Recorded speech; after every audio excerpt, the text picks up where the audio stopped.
So today we're going to be discussing SAP HCM transition to the cloud, and I'm glad here to be welcoming Simon Goupil, the Executive Vice President of Rising HCM, and myself, Paul Rose, the Practice and Solution Director for Rising HCM as well.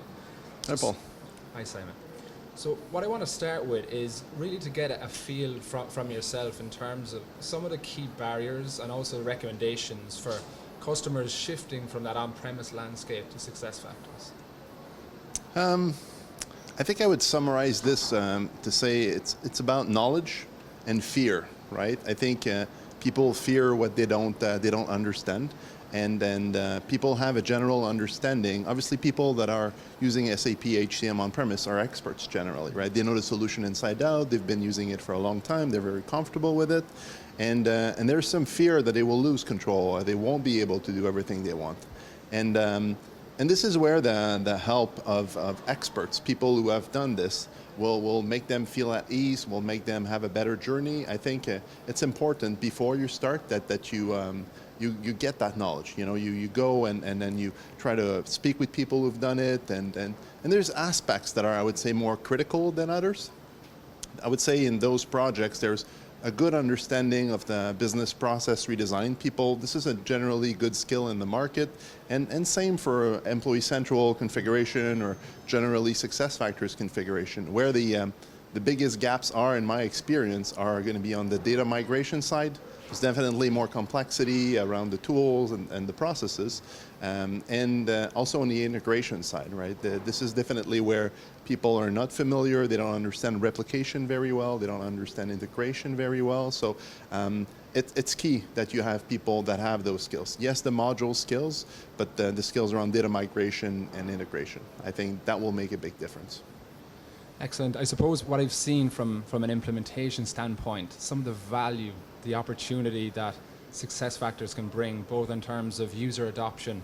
I mean, we hear so much about employee engagement in the past couple of years, the industry trends, such a huge area for employee self-service, manager self-service, reducing the burden on HR so they can look at some of the new technology around machine learning, around workforce analytics as well. Can you speak a little bit about any of the success stories that you've seen from that perspective? I think it's go live early and have a success and build on that, right? People who've been in the HRIS industry for a long time are used to long projects.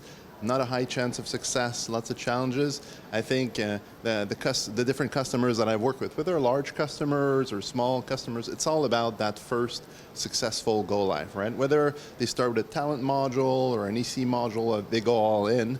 I think what's key is that first successful go live, and then pumps the confidence, makes you feel better about those solutions. Your team is energized and will move forward. I think that's what I've seen so far. A number of, I suppose, barriers or perceived barriers we see in the sales cycle around the SAP HCM environments being too customized, and we see, I suppose, some reticence or reluctance to shift to the cloud. How have you, in your experience, managed to alleviate those concerns? I think there's a readiness aspect to this.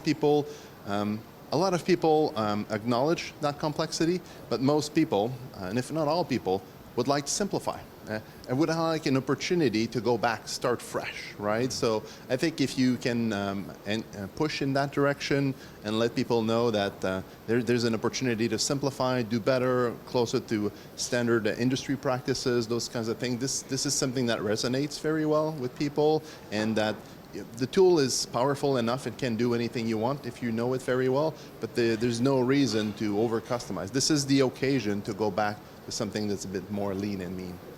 That makes a lot of sense. I mean, if I think of some of the customers that are using SAP SuccessFactors throughout the globe, with the amount of different industries, the verticals, the number of employees in each of these companies, that should give a certain reassurance that this system is scalable and very reliable as well. Simon, thanks a million for today's session, and look forward to speaking with you soon. Thank you, Paul.